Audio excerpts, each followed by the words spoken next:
so we will get started.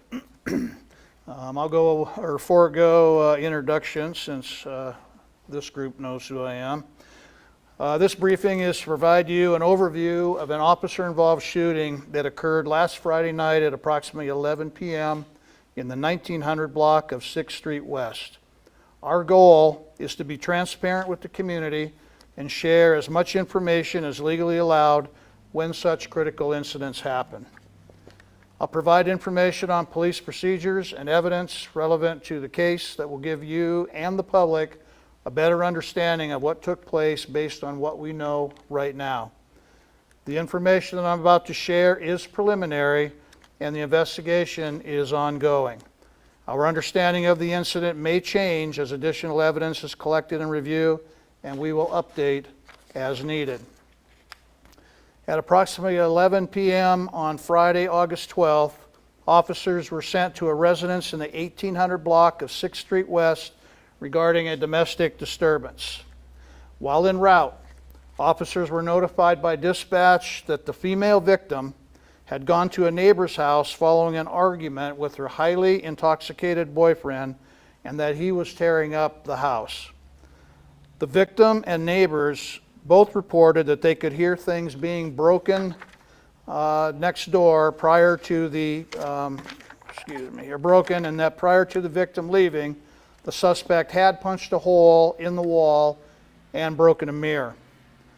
Officers were also notified that there was a loaded handgun in the residence.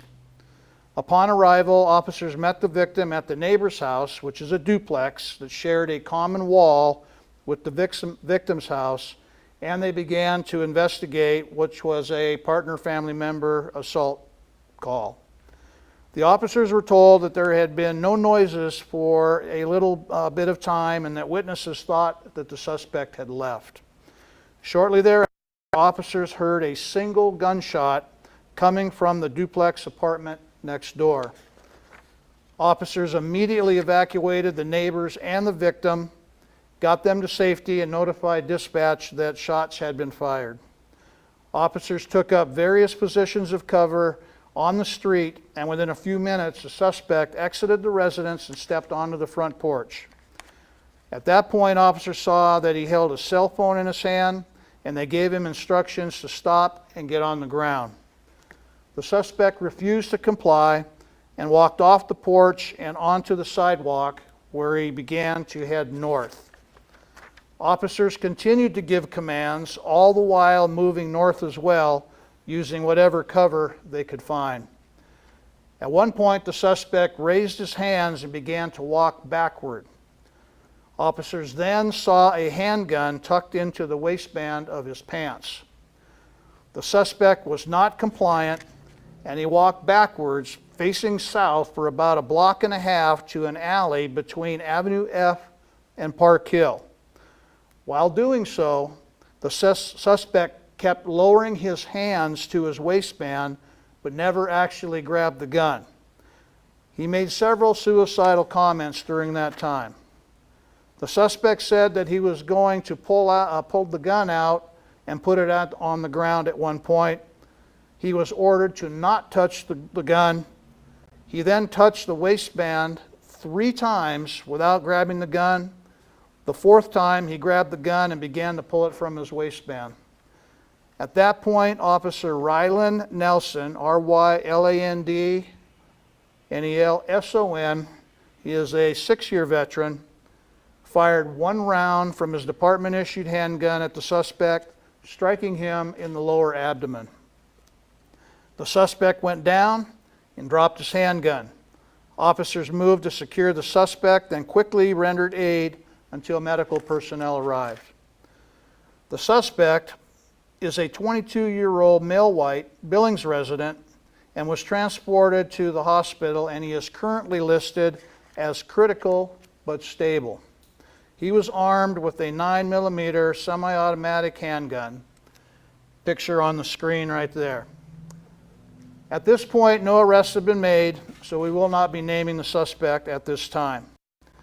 The officer-involved shooting is being investigated by our detective division and agents from the Division of Criminal Investigation. A parallel administrative investigation will be conducted by our Office of Professional Standards to ensure policies, procedures, use of force protocols were followed, and additionally, they will determine if there are any training deficiencies that need to be addressed. When the investigation is complete, the case will be sent to the Yellowstone County Attorney's Office for any criminal charges. Additionally, the case will be sent to the Montana Division of Criminal Investigation to review for thoroughness, completeness, and objectivity. And last, at the discretion of the county attorney, a coroner's inquest can be required and a jury can be seated. No citizens or officers were injured, and per policy, Officer Nelson is in officer-involved shooting protocol and on administrative leave. We will be reviewing any neighborhood audio and video footage, body and in-car camera video, and analyze a significant amount of forensic evidence. So those were obviously the overview of the scene, relatively small compared to some of our large scenes we've had in the past, and involved significantly fewer officers initially. I will say, just in closing, before I open it up to questions, two things: that our officers made every attempt to resolve this. Throughout this entire incident, on our initial review of our body cameras, the suspect was directed to get on the ground, stop moving, show his hands, and don't touch the gun a total of 73 times. 73 times we were given those instructions and failed to comply.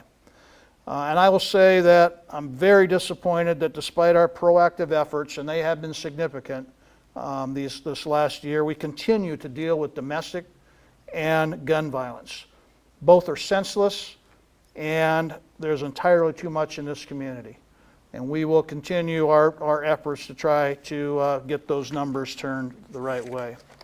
And equally concerning, I will say, is the number of incidents of suicide by cop. This is the third recent officer-involved shooting for us that appears to be a factor.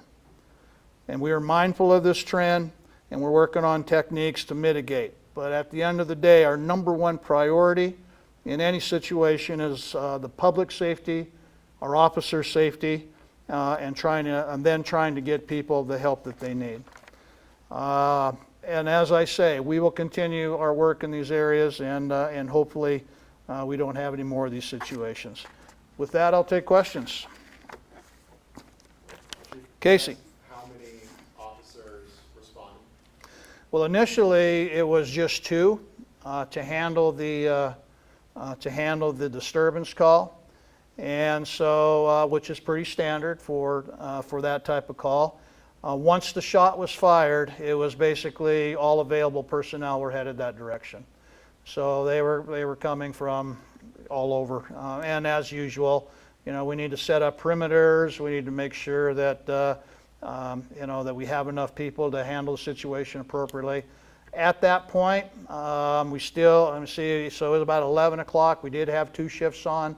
I don't know the total number, but I would say it would have been a significant response. But Officer Nelson is the only one on admin. He is the only one on admin leave. He is the only one that fired. Yeah, nobody else at this point we've determined needs to be on admin. So you mentioned you're going to look over all the available video footage there is. So the body cams, were they activated during this? Yes. Okay. Yeah, so any officer that was there, and again, if you're familiar with our systems, we have in-car camera. They're activated automatically when lights and siren go on. The body cameras are activated. They're tied into it as well. Our requirements is at any time anymore that we're going to deal with the public, the cameras are activated. So there will be a fair amount of footage from the cars and the cameras for our investigators to look at.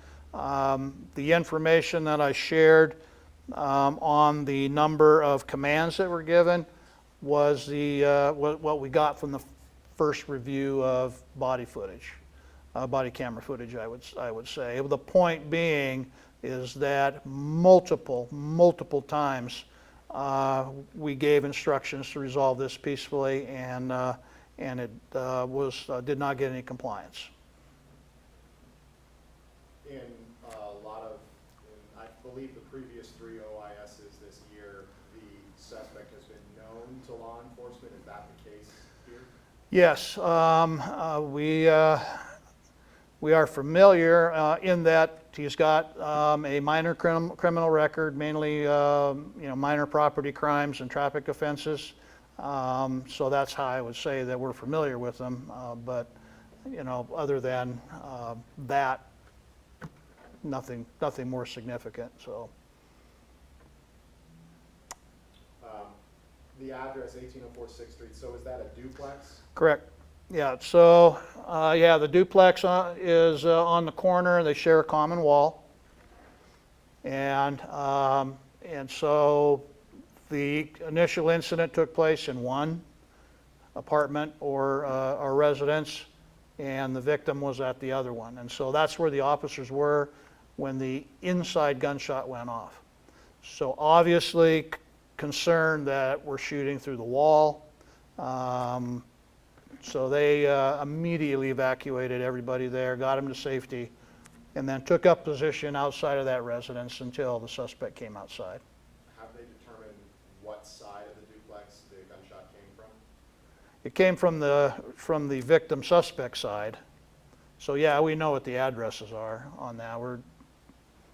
Won't be too hard to find out where that is, but yeah, so it was one of the two. So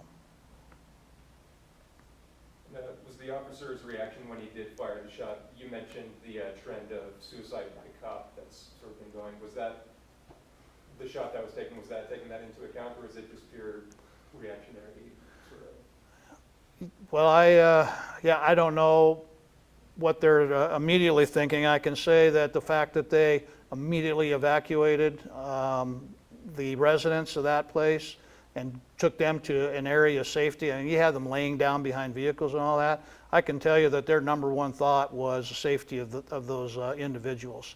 At that point in time, then, we need to, and you've heard me say it before, is that we need to isolate it, and then we need to apply time with things so we can let things settle down. So there's a wide variety of things that they could have been thinking. Did that shot go through the wall? They didn't stick around to look.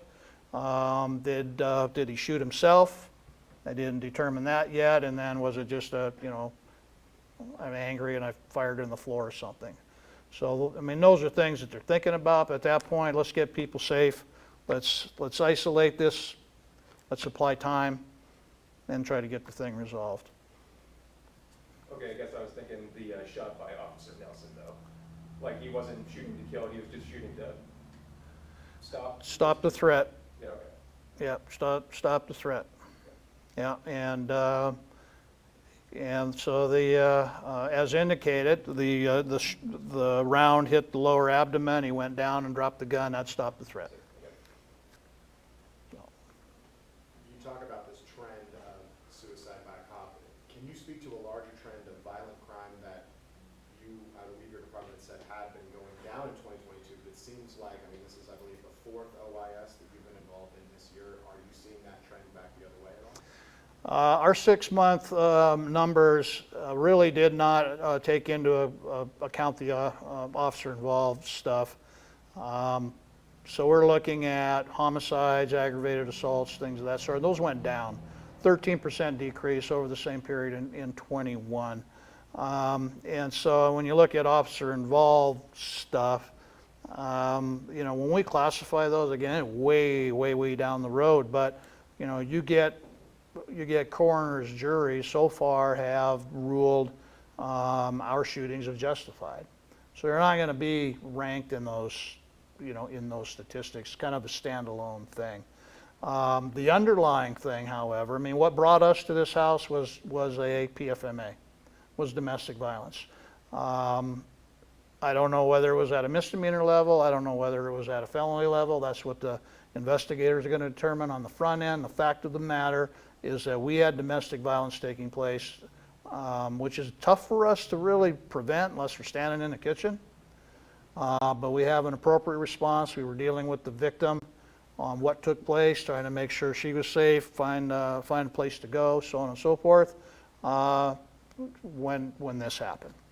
So, and then of course, the other part of that is we have a significant incidence of violent crime where guns are prevalent.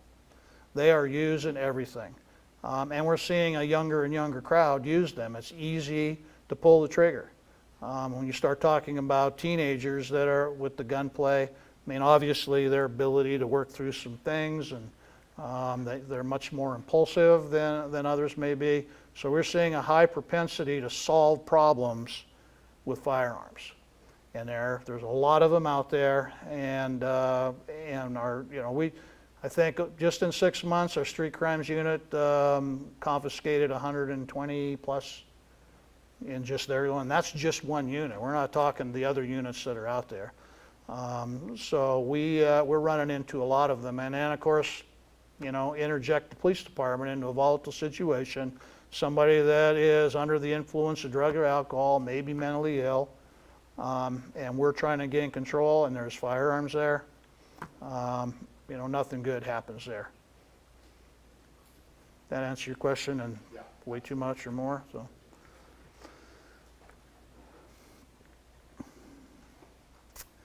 Anything else? All right, thank you for coming. That will conclude this press conference. Again, if we have any additional updates, we will send that out probably through email, Twitter, regular lines of communications. Okay, good. Thank you all.